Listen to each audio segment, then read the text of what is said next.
Hello everyone, welcome to class 12th math with Priya. So चलिए अब discuss करते हैं डिफरेंशियबिलिटी के बारे में। हमारा चैप्टर नंबर 5 है कॉन्टिन्यूटी एंड डिफरेंशियबिलिटी, जिसमें हमने कॉन्टिन्यूटी देख लिया है और अब हम देखेंगे डिफरेंशियबिलिटी के बारे में। डिफरेंशियबिलिटी क्या होती है उसको समझने से पहले हम रिकैप करेंगे कि डेरिवेटिव क्या होता है। तो डेरिवेटिव क्या होता है? डेरिवेटिव हमने 11th में पढ़ा हुआ है, इसका ओवरव्यू लिया हुआ है कि डेरिवेटिव क्या होता है। तो चलिए डेफिनेशन देखते हैं एक बार। If y is equal to f x be a function, हमारे पास कोई एक फंक्शन है y is equal to f x, okay, then value of y depends upon value of x। ये तो हमें दिख रहा है यहाँ पे, क्योंकि y क्या है, फंक्शन ऑफ x है ना, तो जो x की वैल्यू होंगी उन पे y क्या करेगा, डिपेंड करेगा। आप x को चेंज करते जाइएगा, y की वैल्यू चेंज होती जाएगी, यानी कि जो y की वैल्यू है वो किस पे डिपेंड कर रही है, x पे डिपेंड कर रही है, ओके। अब यहाँ पे हम क्या करेंगे, डेरिवेटिव क्या होता है, उसकी डेफिनेशन क्या होती है एक बार देख लेते हैं, फिर उसको हम ग्राफ से देखेंगे, ओके। तो देखिए, change in y with respect to a small change in x, यानी कि हमें क्या देखना है, y में चेंज कब, जब हम x में छोटा सा चेंज करते हैं। यानी कि अगर हम x में थोड़ा सा चेंज करते हैं तो y पे क्या चेंज आता है, ये क्या होगा, डेरिवेटिव होगा, ठीक है। डेरिवेटिव की डेफिनेशन है, अभी आपको समझ लिया कि ये एग्जैक्टली क्या कह रहा है।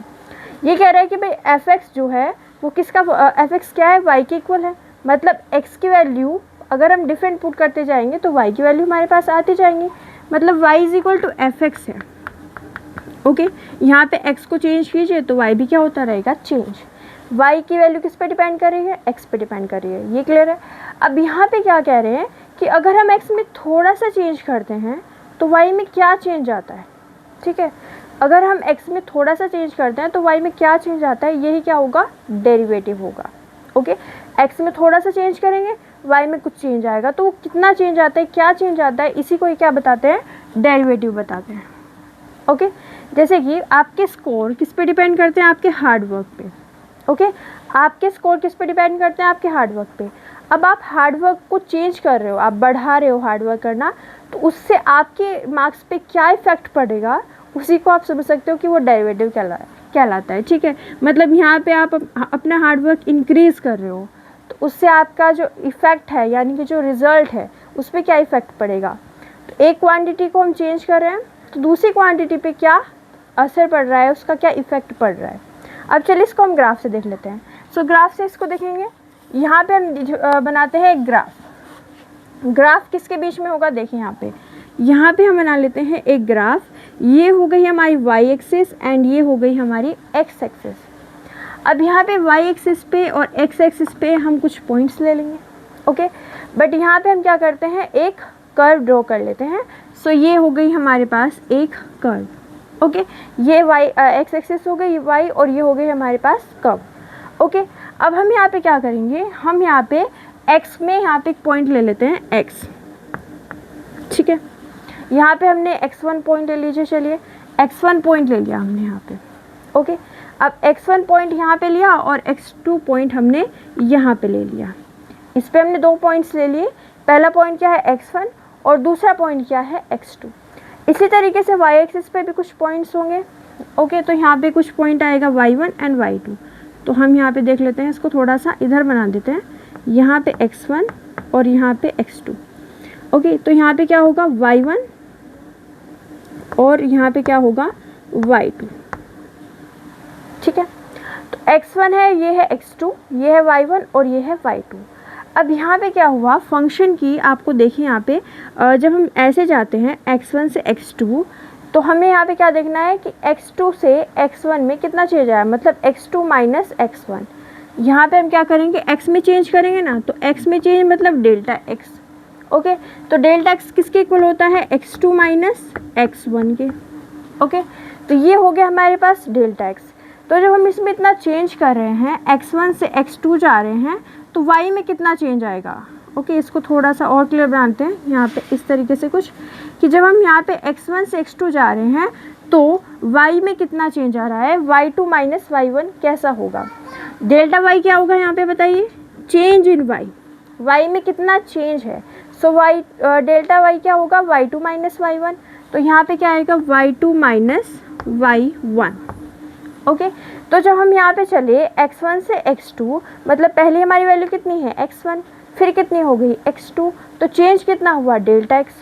y1 हमारे पास पहली वैल्यू है, दूसरी वैल्यू क्या है y2, तो उसमें चेंज कितना आया डेल्टा y। तो यहाँ पे हमने डेल्टा x निकाला और डेल्टा y निकाला, तो ये समझ गए आप कि ये क्या है डेल्टा x है और ये क्या है, ये है हमारे पास डेल्टा y। ओके, तो अगर हम यहाँ पे देखें कि ये इसका चेंज कितना है, x1 से x2 में अगर हम गए तो ये चेंज जो है आपके पास डेल्टा x, ये कितना चेंज है, तो ये बहुत छोटा सा चेंज है। ये हमने यहाँ पे दिखाया हुआ है बट एक्चुअल में बहुत छोटा सा चेंज है। इतना छोटा सा है कि जो डेल्टा x है वो ज़ीरो को टेंड करता है। ठीक है, डेल्टा x किसको टेंड करता है, ज़ीरो को। इतना छोटा सा ये चेंज है कि डेल्टा x ज़ीरो को टेंड करता है। तो अगर ये डेल्टा x ज़ीरो को टेंड कर रहा है तो y में कितना चेंज आएगा, यानी कि डेल्टा y। इसके बारे में हमें कौन बताएगा, डेरिवेटिव। इसकी डेफिनेशन क्या होगी, limit delta x tend to zero, delta x zero को टेंड कर रहा है, del y upon del x। ये क्या होगा, डेरिवेटिव होगा किसका, y का, किसके रिस्पेक्ट में, x के रिस्पेक्ट में। एक बार फिर से देखिए, हमने यहाँ पे पहले एक एक्सिस बनाई, x1 पॉइंट है, ये हो गया x2 पॉइंट, यहाँ पे y1 पॉइंट लिया और ये हो गया y2 पॉइंट, और ये है हमारे पास कर्व। ठीक है, यहाँ पे इसका चेंज आया डेल्टा x, इसका चेंज आया डेल्टा y।